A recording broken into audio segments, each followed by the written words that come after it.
Το κοινωνικό πρόγραμμα 1 ευρώ, 1 εμβόλιο, 1 παιδικό χαμόγελο, που ενισχύει το παγκόσμιο πρόγραμμα εμβολιασμού της UNICEF, στηρίζει για μία ακόμη χρονιά η ΠΑΕ Παναθηναϊκός και η Green Team με την παροχή 1 ευρώ από την πώληση 40 διαφορετικών ειδών στα καταστήματά της.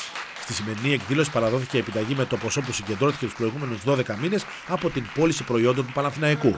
Η έμπρακτη υποστήριξη των φιλάθλων του Παναθηναϊκού προσέθεσε πολλούς κρίκους σε αυτή την αλυσίδα ζωής, κάνοντας την επιβίωση πολλών παιδιών πραγματικότητα. Τους ευχαριστούμε θερμά. Ο αρχηγός του Τριφυλιού, Τζιμπρίλ Σισέ, υποστήριξε με θέρμη το πρόγραμμα της UNICEF.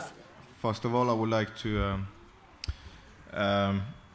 thank all the Panathinaikos fans for following the program, and you know, for myself, I'm African, and I know what is it to see children in need, and trust me, it's not nice to see. And I'm really proud to be a part of this program, because deep down in my heart, I know that we're gonna make a few happy kids and save a few lives. So, Με το πρόγραμμα εμβολιασμού η UNICEF σώζει σχεδόν 3 εκατομμύρια παιδιά κάθε χρόνο.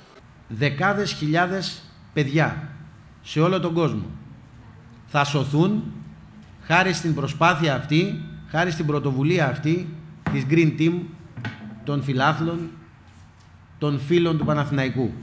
Η ευκαιρία που μας δόθηκε να συνδράμουμε κι εμείς σε ένα πολύ σημαντικό ανθρωπιστικό πρόγραμμα και να δώσουμε ελπίδα ζωή σε εκατομμύρια παιδιά σε όλο τον κόσμο. Ιδιαίτερα συγκινητική ήταν η παρουσία της παιδικής χοροδίας της Ελληνογαλλικής Σχολής Άγιος Παύλος, η οποία ζέστανε την ατμόσφαιρα με χριστουγεννιάτικα τραγούδια.